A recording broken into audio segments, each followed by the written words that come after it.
What's up, everybody? Joseph here. I am right now in a recording studio. I'm at campus right now, so just thought I'd give a quick little update on this week. I just got back from San Francisco. I'm in the entrepreneurship club here at BYU, right? And so we went to San Francisco, got to drive a plaid Tesla, which was sick. I'm a pretty chill driver though, and so I was in a group of six people, and not six, I think it was five, and I was the only one that was on with the speed limit and everything, but there was some wild driving that went on, but it was so fun. It was such a good trip. We also got to visit Crunch Labs, and Mark Rober wasn't there, unfortunately. For those who don't know, he's a member of the church that I'm also a member of, and so he went to BYU as well. And I came there, I was thinking, oh, I'm gonna meet Mark Rober. This is gonna be sick. No, he wasn't there. So, but we did, however, get to shoot this gun. They have this super huge gun that you have to shoot a tennis ball through a thing and through a hole, and if you hit it, then you get $10,000. I was 2 inches away from getting $10,000, and I just thought, man, that would have been perfect. Little loan to the business. Not a loan, but yeah, you know what I mean. Anyways, it was super fun.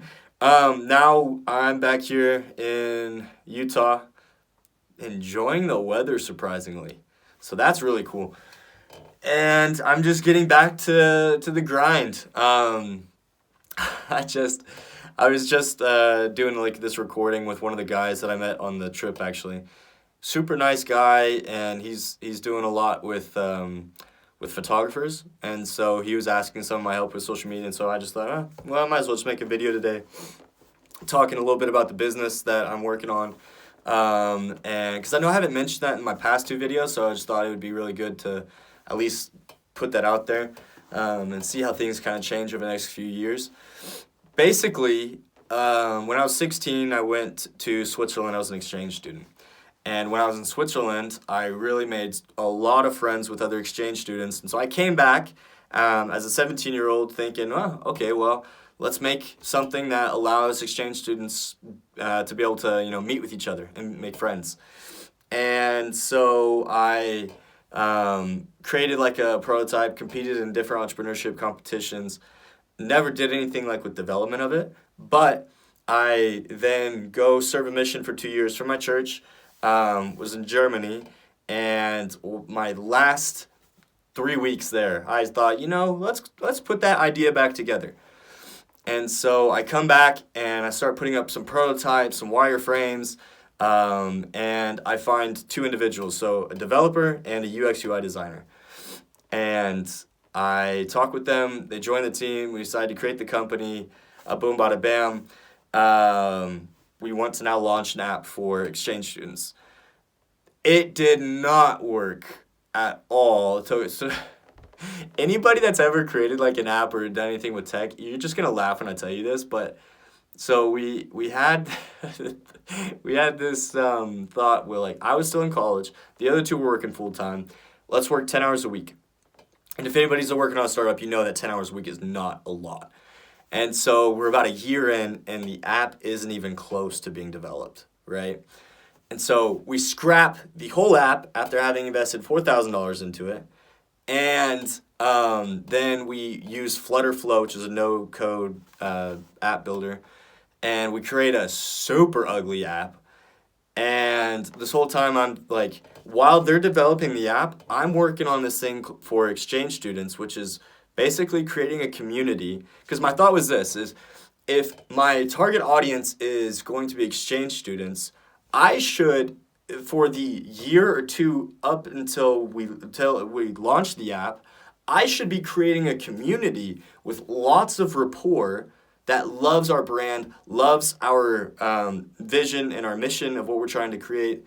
And so the whole time while they're creating this and things are just not working out, I'm over here building an Instagram page on Instagram, right? So we started growing the page. We hit 10,000 followers, then 50,000 followers, and then 100,000 followers.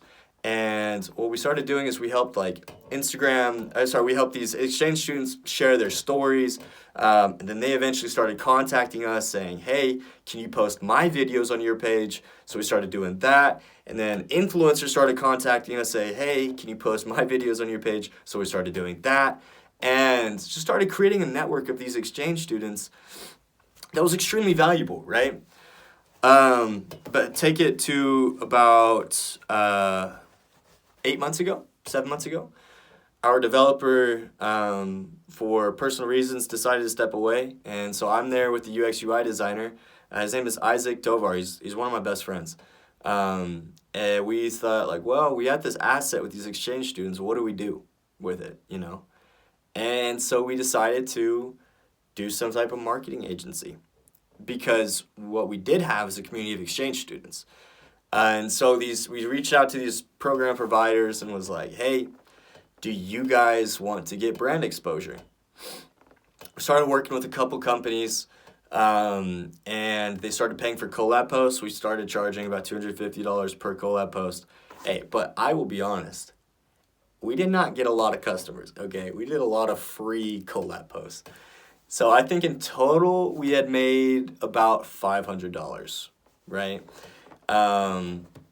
Because this is the funny part. We were going to these organizations saying, hey, like, these are the services we provide. Work with us. And they were like, oh, sure, would love to work with you guys. And then we told them the prices and our services, dropped off. Nothing. Didn't hear anything from them. Until we heard from one organization. It was a room and board, like what do they call those? A room and board where it's like all-inclusive exchange program. A boarding school, that's what it is. So it was a boarding school that focuses on getting international students to come live with them in Kansas. And they were our first paycheck. They gave us $500. But one of the biggest pet peeves that I had while working with this company was they don't know social media.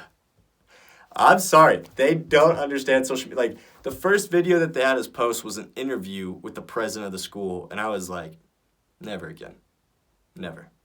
I'm not going to be posting dumb videos because people don't know what social media should be used for. Or they don't know how to talk to their audience that they're trying to target. That is the better way to say it, I would say. And so we kept working with them and finally started like getting good content put onto our page in collaboration with them, and a couple videos popped off, which was really, really impressive. So it was good to see those results for them. But we decided that it was too much. It would get too obnoxious working with people in the marketing realm. Especially with people, number one, that don't believe in social media. I can't tell you how many times these program providers have told me, like, oh, why should I use social media? It's like, bruh, were you not alive when Google was invented? Like, it is legit becoming a social media, a search engine for these kids. Where do you think they're spending hours every single day? Probably not on Google, right? They are legit scrolling and scrolling and scrolling on social media because that's where all their eyes are. That's where the attention war is happening, right? So trying to convince these people that they had to use social media and all that type of stuff, it was a pain. So we decided, well, what's the next best thing? What is a way that we can help their programs be seen and not have us too involved in working with them on a daily basis? And so what we decided is that we would just create a website. Because we noticed, so every single day we got these exchange students texting us saying, hey, I want to go live abroad. What programs do you recommend for me? And I was like, oh, okay, well, here's this and this program. Look for this scholarship, blah, blah, blah. And I didn't even think about the fact that these guys wanted, the program providers wanted that type of lead. That type of warm lead coming to our page was just huge, right? These guys are paying thousands of dollars of advertising. And so we thought, well, okay, let's just have their program listed on our website. And anytime somebody sends us a message, we funnel them directly to the people that are our partners. That way it's all in a localized database, so we can just say, hey, check out this one if you want to go to Costa Rica and learn Spanish. If you want to go to Germany and get a full scholarship to live there at the University of Munich for 3 years, right? So it was very, very beneficial. And right now I'm in the phase of getting people to sell. So right now, to buy.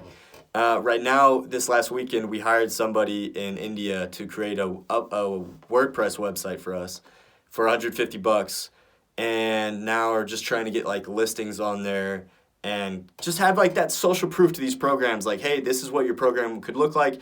This is how we're gonna funnel the people from our Instagram page to you, because we get around 20 to 50 million organic impressions a month, right? And so it's a huge, huge pot. And then from those, let's say 20 million impressions. We get 20 million impressions, which then comes down to about 100 to 200,000 people that come to visit our profile. Quite a lot. That's basically like landing on a landing page. And then from that, we get around, 10 new followers, 10,000 new followers, 15,000 new followers.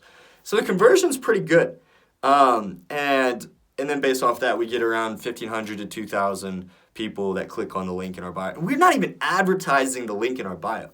So, I know that was kind of like a little bit dispersed, but that's kind of like how the business has transformed over these years. Right now, we're just trying to get some programs on there, paying for the program listing fee. There are currently 3 other companies that I've found that do this. There's 2 big ones and then a third minor one. The 2 big ones are doing 20 to 50 million a year, and they have over 17,000 providers listed. So there's hope, and I have their media kit. I've already talked with them about 2 years ago because I thought we were going to list our app on their websites. But obviously, we're not listing the app anymore, and so I just have their media kit. But these guys, they do this, and we're about 3 times the price of what they are charging. But the thing that we offer is so much more valuable than a listing on a page, because our community is there continually. They're spending time on our social media pages, and they're engaging over courses of a month, 2 months, 3 months. They're engaging 5 to 10 times. We're posting 3 times a day. We do story takeovers where students come on, share their experience with the XYZ program. And so there's a lot more engagement because it's very personalized. It's not like you go to a blog post and say, oh, there's programs that you can study abroad in Spain. Boom, click on the programs. You see those brands one time, and that's it. You leave the page, you exit out of the page. Instead, on social media, we are the brand that all these exchange students trust, and we're trying to really just show these companies like, hey, these guys trust what we suggest. Come work with us. So we started Reach Out last week. We have about 30-40% response rate when we send them a DM on Instagram, say, hey, do you guys want brand awareness, basically, for your program? And the nice thing is, too, is I know they're paying for this already because they're already paying these other 2 providers to be listed on their sites. And so I know the intention is there. They want brand awareness. Otherwise, you wouldn't be paying them. The other thing, too, is when we send out the email, I'm meeting up with my B2B sales professor tomorrow. I want to try to figure out if how I'm pitching them at the beginning, the first initial emails, is off. I want to try and work on that. There's been 3 people that have responded. I've probably sent out 15 emails. And so you can just kind of see, like, we send out a lot of DMs, 30% response rate. I've sent out, I want to guess, like 20 to 30 emails, something like that, in the last week. In the last week. And from those emails, I've only heard back from 4, and I've had 1 call. And so I'm trying to see how I can improve this. Maybe I'm just not educating them enough maybe I'm not portraying this information well enough. But like once I got on so that was one of the interesting things. That's where I felt a lot of validation. And maybe that's a flaw actually in this whole starting the business entrepreneurial route is while I was on the call with them and he basically was like, look, we will purchase the $7,000 plan if you were just to, if you just show me like why social media is important. And that hit me. I was like, dang, okay, if one person is willing to do it, other people are willing to do it. So there's something there, and I'm trying to figure this out. I still feel like I'm pushing the rock up the hill because we just had somebody from YC come to talk to us. They're in this semester's YC cohort, and he was saying how that when you don't have product market fit yet, you feel like you're pushing a rock up a hill, but once you have that product market fit, it really doesn't feel like much of a rock anymore. And I thought that was super interesting because they're doing already about 400,000 ARR, and he even said, we don't know if we have product market fit yet. It's just not flowing yet, which puts things into perspective. So there's obviously something I need to improve. I'm going to meet with the professor tomorrow to see with the emails, how I can improve the emails and my outreach and how I inform them initially. Maybe I should try and make the CTA of the email to have a call. I'm also trying to see whether or not I should hop on, should I start cold calling off their website? Because typically it's kind of like a restaurant. If you're reaching out to restaurants, like most of the time it's going to be the owner of that restaurant. There's not the owner, and sometimes it is. But there's one or two gatekeepers, something like that.